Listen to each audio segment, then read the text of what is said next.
So it was really a relief for Kenyans when President Uhuru Kenyatta and former Prime Minister Raila Odinga were able to talk and come out and face Kenyans shaking hands.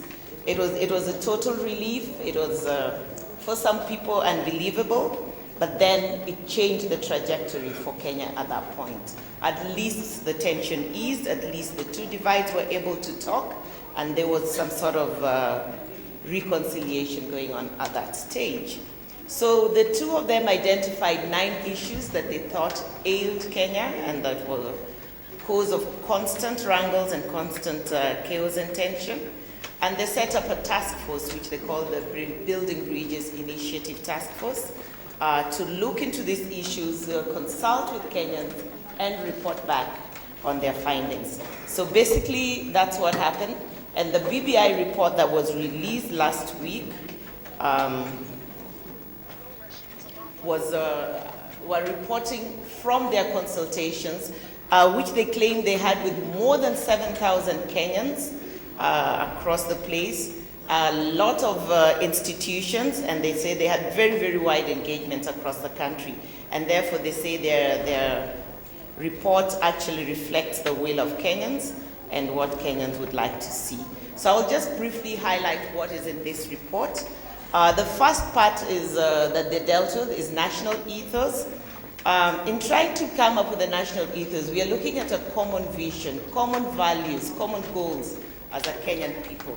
And this is something that we lack, and it's something that's really, really desperate for us right now, because when we look at the political parties that define our landscape as a people, define what unifies us, they don't have a value system for their political parties.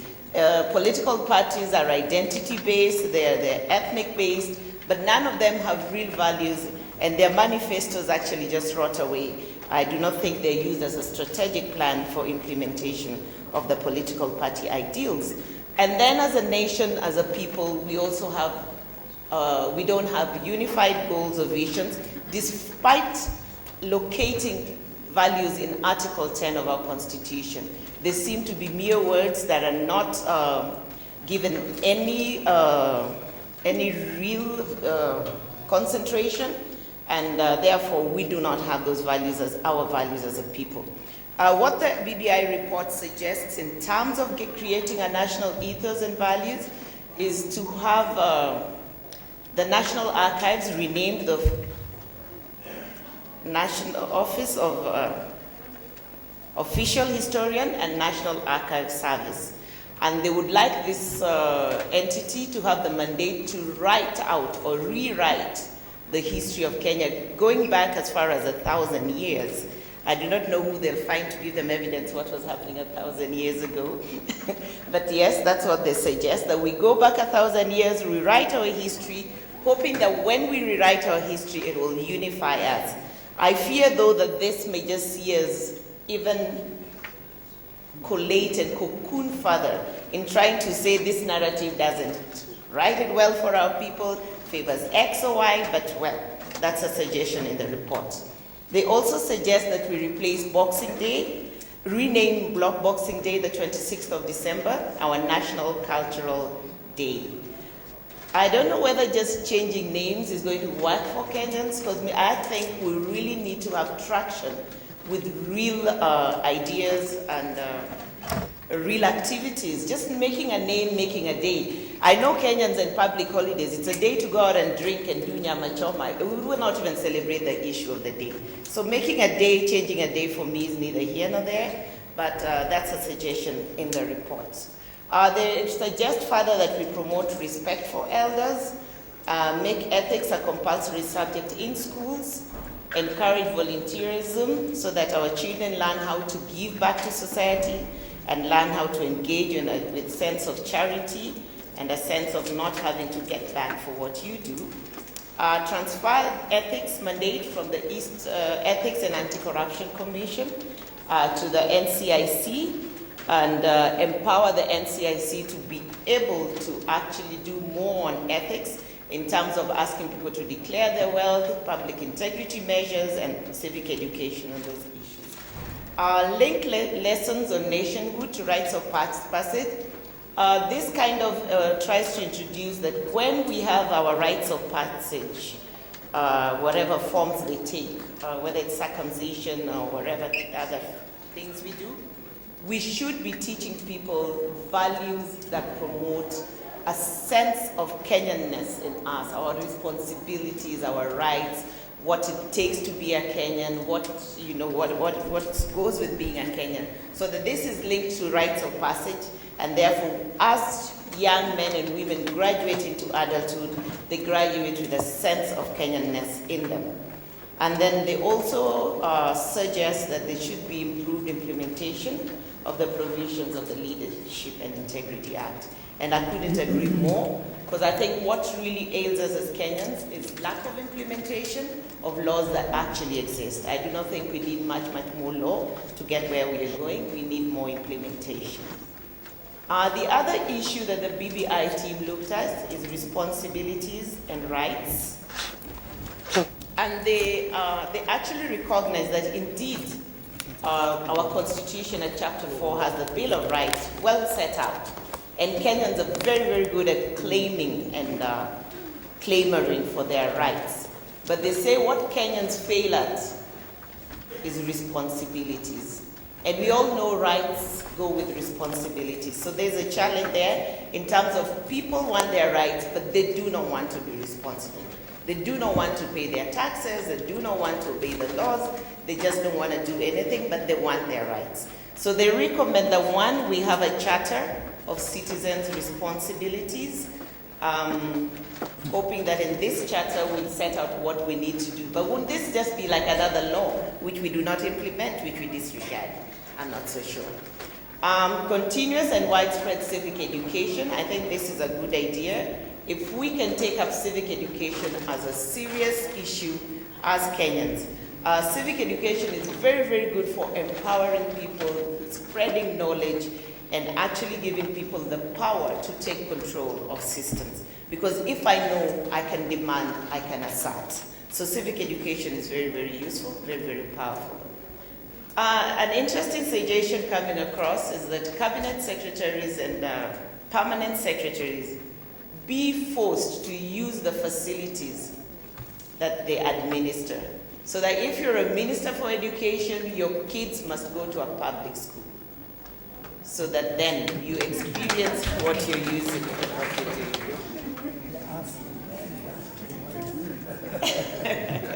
And they also say, if you're a minister for health, wenda Kenyatta Hospital, enda Pumwani uzae huko.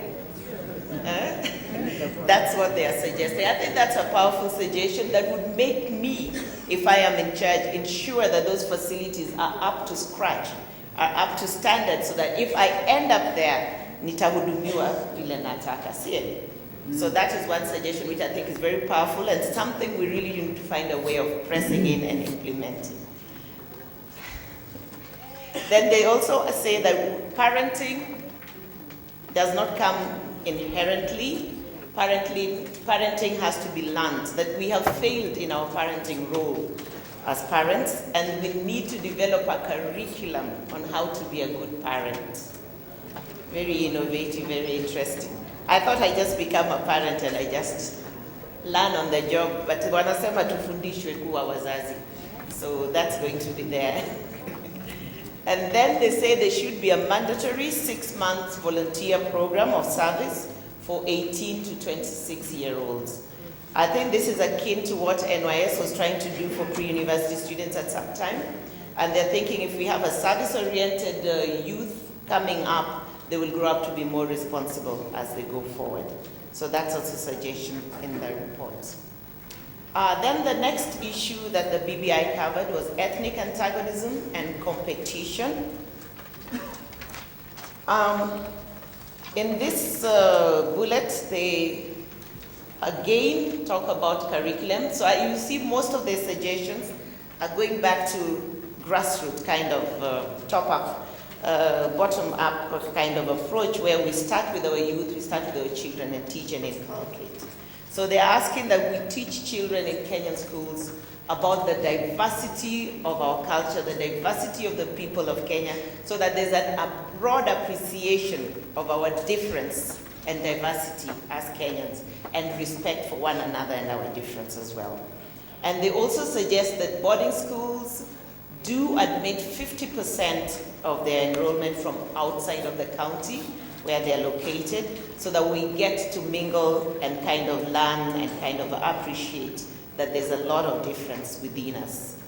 And then the other thing they talk about is doing away with the winner-takes-it-all political system, and I'll discuss this further when we get to divisive elections and discuss the model that they are proposing within that. And then they also propose equitable sharing of resources, and this includes natural resources and the revenue that can come from the natural resources. I think this should be read hand in hand with corruption, because even when we talk about it, how do we tackle this when corruption is very, very strong within our societies? We've got to find a way of balancing equitable resource sharing with corruption. And then they also suggest that we accelerate the East Africa Community Confederation. The reasoning there is that if we blend with the East Africa community, we'll have so many other people to like fight against, so that we'll be able to unite as Kenyans against the rest. I don't know whether that's a good thing. And therefore, that the Confederation might be able to help us deal with our own ethnic antagonism. I don't know how that will go, whether the East African Confederation will come soon. We see some of our brothers and neighbors very wary of us as Kenyans. They don't trust us. So the Confederation may not even be the solving solution, because probably the other East African countries will gang against Kenyans in the process. And then they also suggest that we strengthen the office of the Registrar of Political Parties, to give the office the capacity to actually discipline and demand compliance with the Code of Conduct and the Elections Act and the Political Parties Act by political parties. When we talk later in the afternoon, you'll see how much power the Registrar of Political Parties has over political parties. And the fact that they can actually deregister parties that promote hate speech, that do not promote gender equity, and they can do so much as political parties, but it seems the office doesn't have enough teeth or enough independence to be able to do its work. So they're asking that the office be strengthened so that that can work. The other issue that they deal with is divisive elections. And in divisive elections, they recognize that elections in Kenya are synonymous with violence and chaos, and people always panic around election time because you do not know what's going to happen. Now, to solve this, they say we need a more inclusive national executive that does not promote the winner-takes-it-all model. And what they suggest is that we have a prime minister who shall be appointed from within the National Assembly by the President with the approval of the National Assembly. And the Prime Minister reports to the President, can be dismissed by the President, can be removed by the National Assembly on a vote of no confidence, and reports to the President, yes. And then they also suggest that the runner-up in the presidential election sit in the National Assembly as a leader of the opposition with a shadow cabinet that is supported. They also suggest a mixed cabinet, half of them from the National Assembly, half of them from technocrats, and then they abolish the Chief Administrative Secretary and revert back to using the name Cabinet Minister instead of Cabinet Secretary. And then there's also the appointment of a Minister of State from the National Assembly, who shall be in charge of government affairs and answering issues on government affairs. So when you look at this model of inclusive government or inclusive national executive, you wonder whether it addresses the issue it sets out to address. We are talking of a winner takes it all. When you look at this model, the power of the presidency has suddenly increased to more than what it is even currently. So that the presidency not only chooses his running mate, the deputy president, he also chooses a prime minister who reports to him and who's beholden to him and who he can dismiss at will.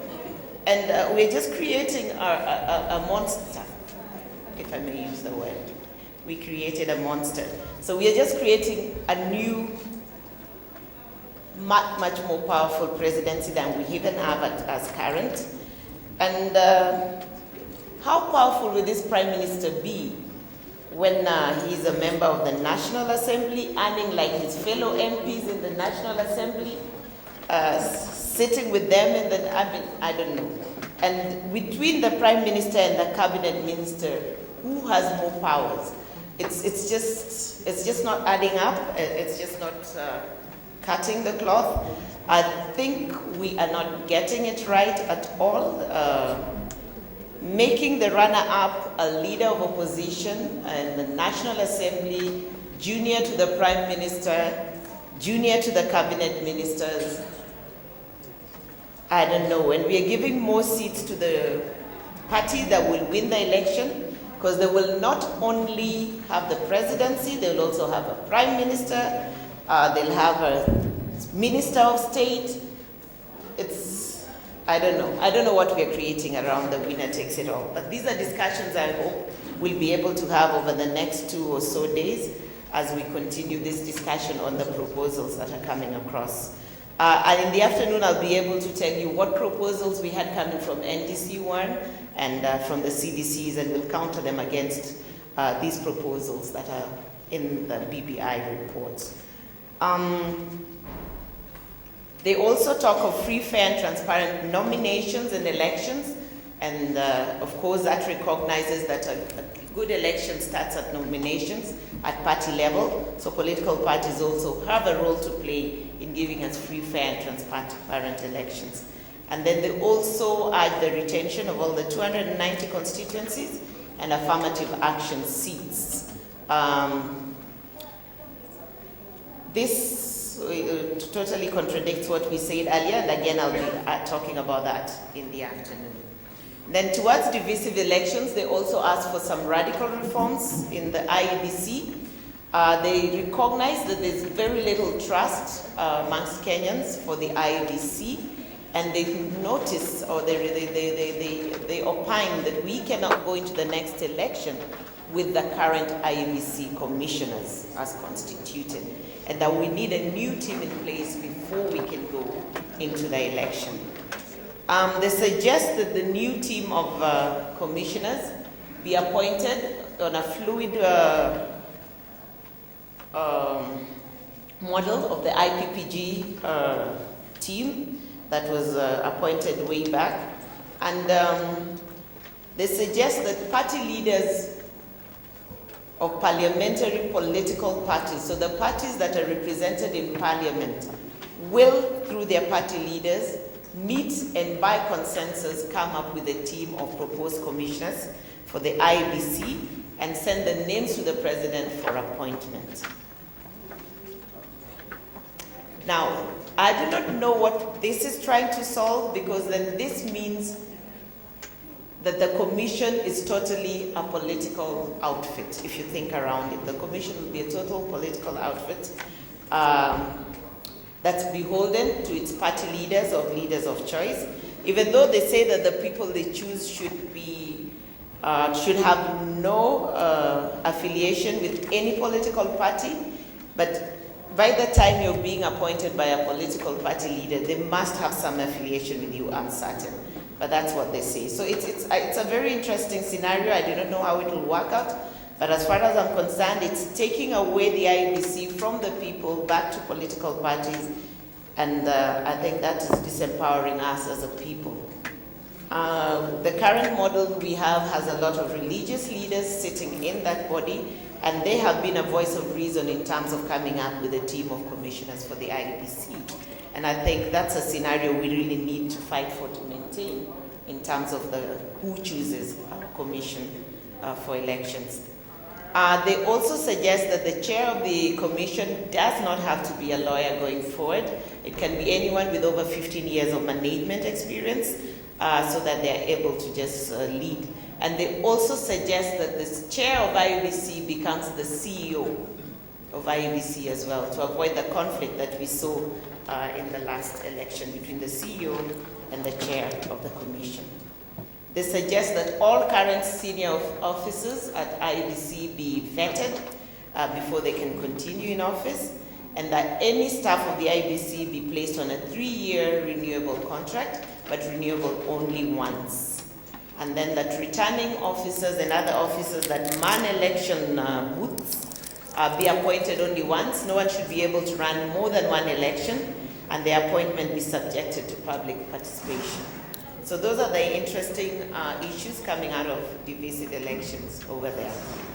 On inclusivity, which is another issue that the BBI team dealt with, they suggest that we have an office of the public rapporteur who shall be in charge of public participation activities throughout the country to ensure they are well engaged and that they keep records of all public participation activities, and also to carry out civic education on the issues of public participation.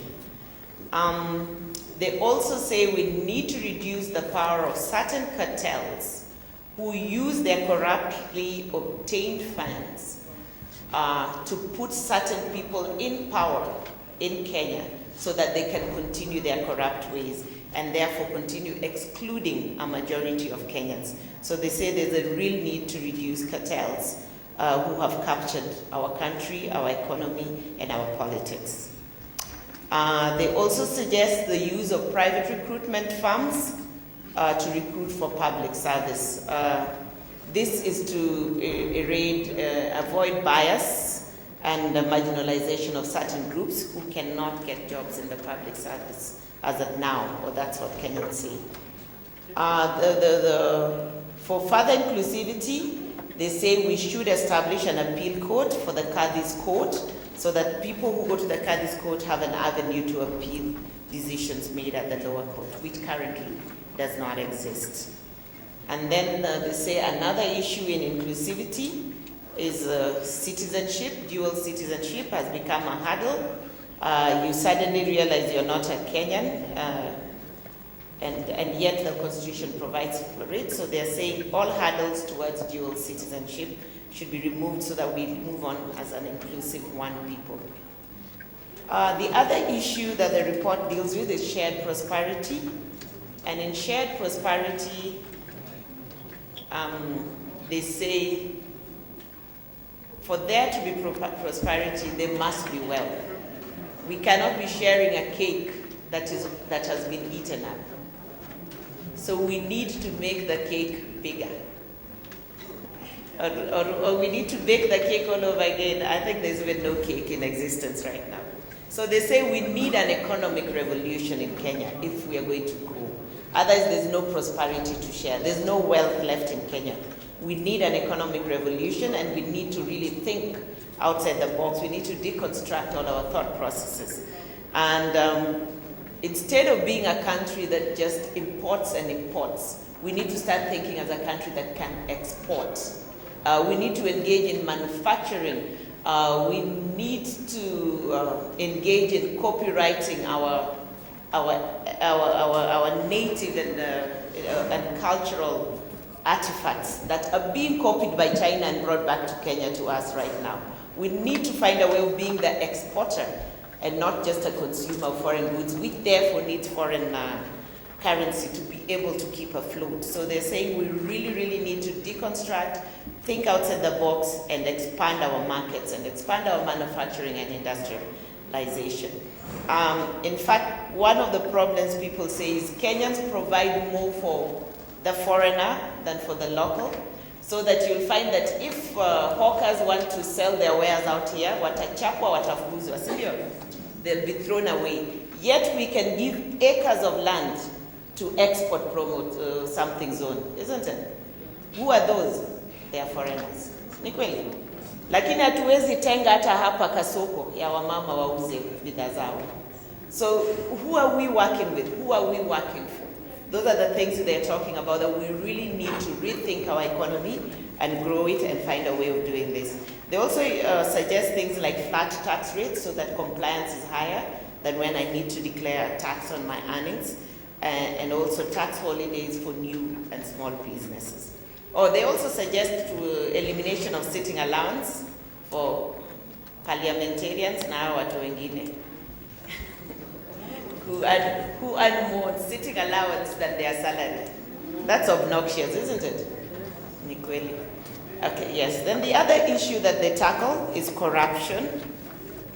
And they actually recognize that corruption is a big problem in Kenya, and we as Kenyans are under a cartel capture from the corrupt. So they suggest things like rewarding whistleblowers. I do not know that that is a good thing. I do not know that rewarding whistleblowers is a good thing. But yes, they suggest rewarding whistleblowers. Would I probably be able to tweak an issue so that I can whistleblow and get money? I don't know. But yeah, reward whistleblowers. Teach ethics and civics in school. Again, you can see curriculum working with our youth is a big issue, and it's something we focus on quite a lot. They talk about declaration of conflict of interest, that all civil servants, all people engaged in projects must disclose where there's a conflict of interest, and that's something they say we should think about. Explaining any wealth over 50 million. If you have over 50 million, you need to explain the source of that wealth to Kenyans. I do not know whether 50 million, according to some people, is a lot of money. Manake nasikia siku hizi pesa inaenda trillion. So I don't know whether 50 million. They will tell you this pocket change. You don't even ask me to explain, Ama. But anyway. Then they also suggest the setting up of special courts to deal with corruption, drug abuse, and such other issues. And I think that's a good thing. And then in terms of the judiciary, which actually sits on corruption matters, they say that the judiciary may also be corrupt, or the judiciary is corrupt, and that the Commission and Administration of Justice should be allowed to handle complaints against judicial officers. So that's a suggestion they're making, that we transfer the power of disciplining judges to the Commission, the Ombudsman, Commission on Administration of Justice. Now the other issue that the report deals with is devolution. And in devolution, again, they say we retain all the 47 counties as they are, but encourage them to form regional economic blocks through which they can operate and leverage to improve their services. A win for devolution is that they support increased revenue allocation to the counties to between 35% and 50% of the last audited accounts, and that's a win for devolution, which has been a challenge in terms of how much do they need. But they also suggest that this revenue be pegged to the functions that a county has to carry out. In terms of health, they say the health function be retained at the county level, but we set up a health service commission that handles human resource issues for the counties, so that we do not see doctors in each county bargaining separately, but the Health Service Commission would jointly be able to handle those HR issues for the health sector in the counties. They say that the deputy governor, the running mate of a governor must be of a different gender from the governor, so that if the governor is a woman, the running mate must be a man. And I commend all women who vied. They all had men for running mates. As for the men, I do not know what to say.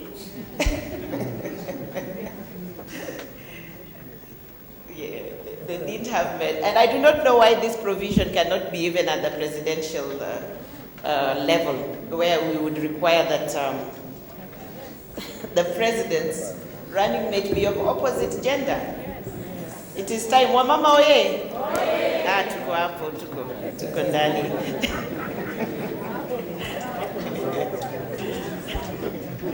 Yeah, so, and then again with the devolution, the issue of appointment of a deputy governor, they say there's a lacuna in the law and there's need for provision that a deputy governor be appointed within 90 days, and where the governor fails to do so, the assembly, the speaker of the assembly can initiate the process so that a deputy governor is appointed.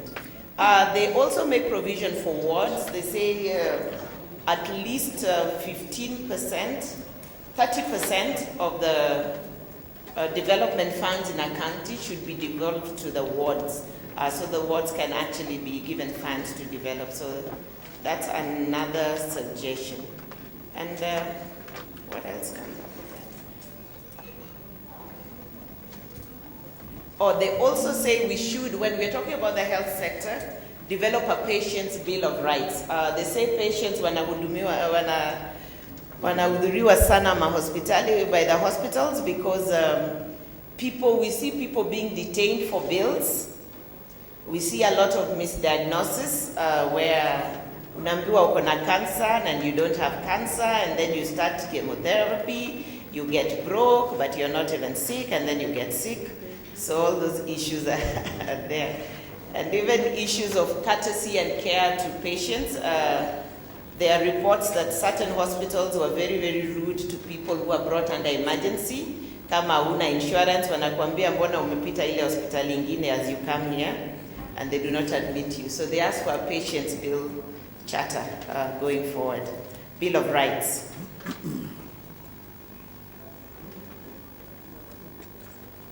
And then Biashara Mashinani. They urge that be a slogan for all counties, that counties promote and boost Biashara Mashinani by actually coming up with policies that are accommodative and are not punitive to people. Nasikia juzi parking ya Nairobi City imeongezeka, iko 400 bob, 100% increase. Hey, Biashara Mashinani kweli. Yeah, but this is the city. This is the city, so it is excused. Cindy, they actually suggest that Nairobi City should not be a county, and being the national capital, and should be run by the national government. So that's another suggestion that comes across. And then the other issue, and the final issue that they deal with is safety and security.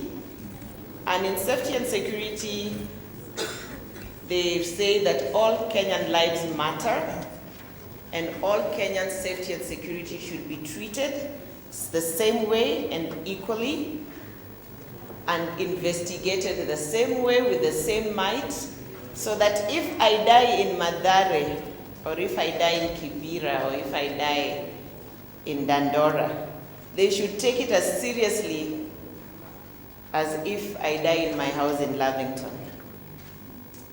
We should have equal resources in the police stations. Tumesikia watu huwa wanachagua wakishikwa, they want to sleep in certain 2 police stations. Why don't they say mbona hawapelekwi Mathare police post? Because they are not equally resourced. Sini kweli? So one thing they are suggesting is all our police stations should be equally facilitated and resourced, so that they are of equal value and measure to all of us. Because our safety and security ni sawa. No one deserves better safety and security than the other. And that's something that they recognize. Another thing that they ask for is that police recruitment of disciplined forces be done by a private entity, because there's been a lot of bribery and a lot of malpractices around recruitment of people to the Kenya Army and the Kenya Police, the National Police Service. So that is another suggestion that they make. In terms of food security and safety, they say the government owes Kenyans a duty to ensure we are not eating mercury, alpha toxin, na zingine as we eat our food. So they are talking about setting up a strategy for ensuring that agricultural produce and all other things that we are served, and even medicine and medicaments, are of good quality and are of good value to all people. The other thing they are suggesting in terms of safety and security is that at times of elections, the police should be educated or inculcated to have a gender-responsive approach to tackling violence at times during elections, because it's recognized that women and children suffer the most during elections, and therefore there should be a gender-responsive strategy in handling these issues. And then it also mentions gender-based violence as gender-based violence, which brings up the issues of femicide and other sexual violence cases that are there.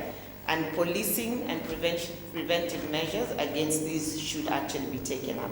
So those gender dimensions to safety and security are also realized. Boundary conflicts are also highlighted as an issue of safety and security in the country. And they say that they should encourage mediation and under ADR approaches to handling boundary disputes and not make it a military approach in terms of trying to settle boundary conflicts between communities. And then they highlight the mental health and wellness of police officers and the need to pay attention to the mental health and wellness of police officers. In dealing with violent extremism, they say that the approach needs to change in terms of how government and our security forces deals with violent extremism, and actually target people who sponsor the extremists, people who target the extremists and make it possible for them to undertake what they're doing. But it also recognizes that there's a structural problem in developing our youth that attracts them to join these violent extremist groups, and that also should be tackled by teaching ethics and civic education in our schools. So that's it as far as safety and security goes. And then there are certain issues that they just raise as cross-cutting issues. Some of these are like make commissioners. Half of all commissioners in Kenyan commissions serve on part-time because they're recognizing that we pay a lot of money to keep commissions going. They also recognize that every regulatory body is now setting up a specialized tribunal. So you'll find that there's a tax tribunal, there's a procurement tribunal, there's a gender tribunal, there's a tribunal for everybody that does something. And they're saying this is a waste of money and duplication of resources. Their suggestion is that we set up one National Administrative Appeals Tribunal so that we do away with all these fragmented tribunals all over the place, which cost the taxpayer a lot of money, and no one actually documents to see what work they actually get done. So that is something else they see that needs doing as a cross-cutting measure. And then they suggest that the office of the DCI, the Directorate of Criminal Investigations, be strengthened and made stronger to do its work in an independent manner so that people and politicians are not able to interfere with it. I don't know if that's going to happen because he's appointed by the president, he owes his allegiance, so hapo iko shida kidogo. And then duplication of roles between commissions. There's a way we need to rationalize and look at the commissions so that we find those that are doing similar, almost similar work, being merged, and then doing away with some that are not adding value. So basically, that's what comes out of the BBI report. In notable issues, they come up with certain sentences that describe Kenyans. And one of the things they say is Kenyans lack common ideals and aspirations, and Kenyans should realize time is running out. If we do not do it now, it will be too late. We will not have a Kenya to fight for or even to stand for.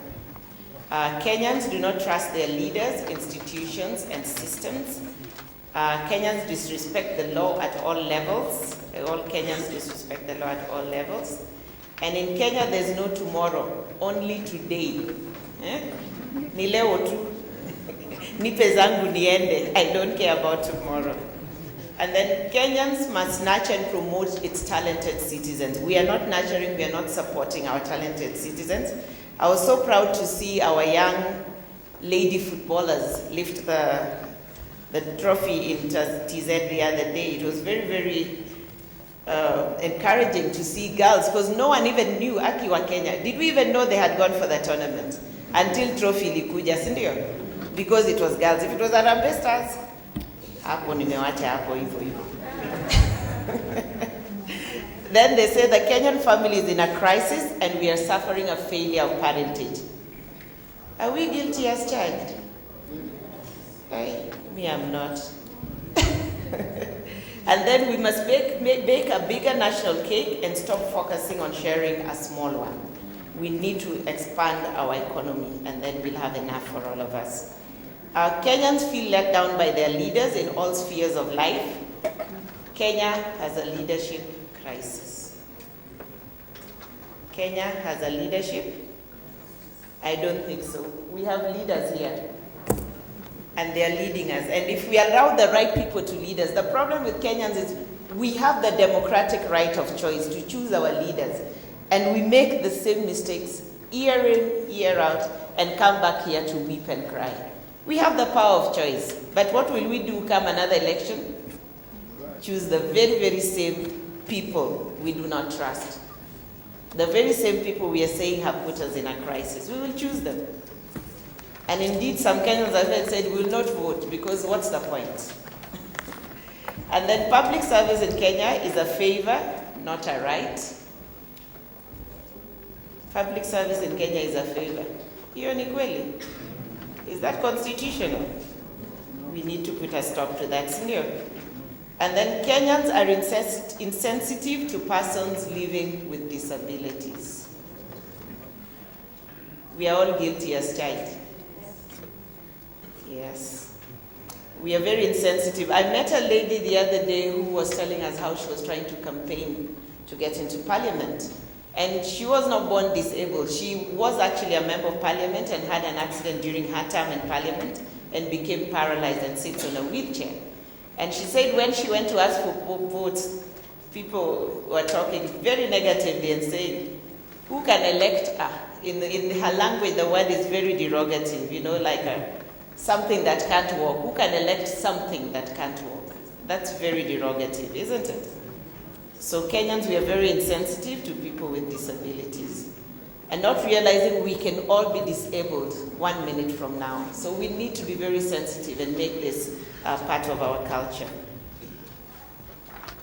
And then our problem is software, not hardware.